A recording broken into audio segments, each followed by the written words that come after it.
Hey everyone, welcome to Build It Right. This is my talk. It's all about the culture. I'm Mark Jones. I'm a technical principal at Scott Logic, and I'm going to caveat this talk a little bit, really, because as we all know, this conference was going to happen back in March, and that was way before the world was a different place. And I guess culture is one of those things that's probably changed a little bit. So I suspect where I wanted to start was with a description of the talk that I originally proposed back in March. So in the last few years, development culture has become more and more important in motivating teams to produce great solutions. I've had first-hand experience of this and would like to share some top tips to better team well-being throughout empowerment, collaboration, lots of buzzwords in there, but I'll make it fun. And I guess the problem we've got is this thing happened. So I think this talk's going to be a slightly different talk to what I originally planned. So I'm going to quickly summarize. I guess it's become more and more important. Culture has become more and more important. Motivation has become really important, and we're all there to produce great solutions. Definitely got first-hand experience of this now. Top tips. I'm not sure my top tips are really good at the moment. I've got some ideas, but none of my top tips that work in practice kind of work in this new world. And maybe I'll share them at a later date. Team well-being is very important, and empowerment and collaboration are still important. And making work fun is super important right now. I'd like to start really quickly with what I understand as culture, and I mean this is the dictionary definition of culture. And there's a few definitions in the dictionary. When I first wrote this talk, there were two. This one, the way of life, especially the general customs and beliefs of a particular group of people at a particular time.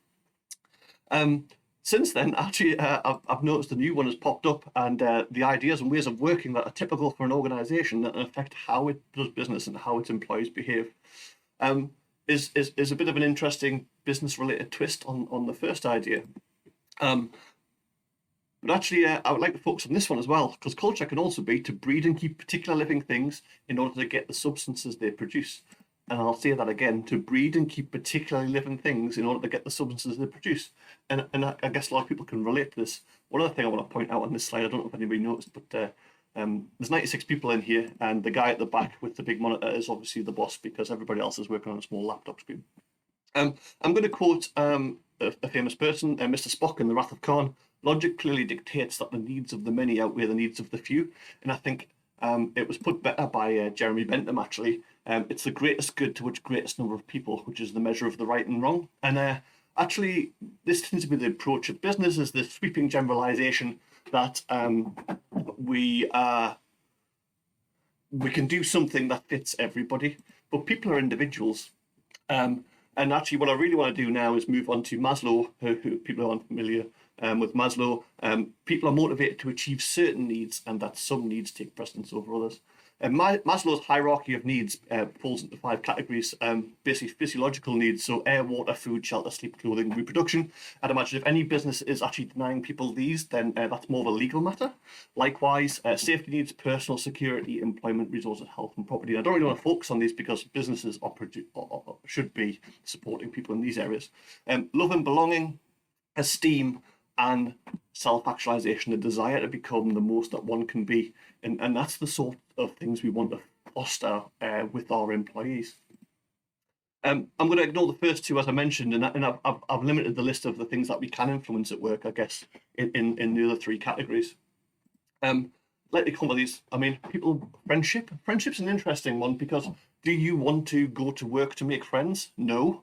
Possibly not. You have probably friendship groups outside of work, but do you want to be friends with the people you work with? Yes, and we can influence that a little bit. Sense of connection.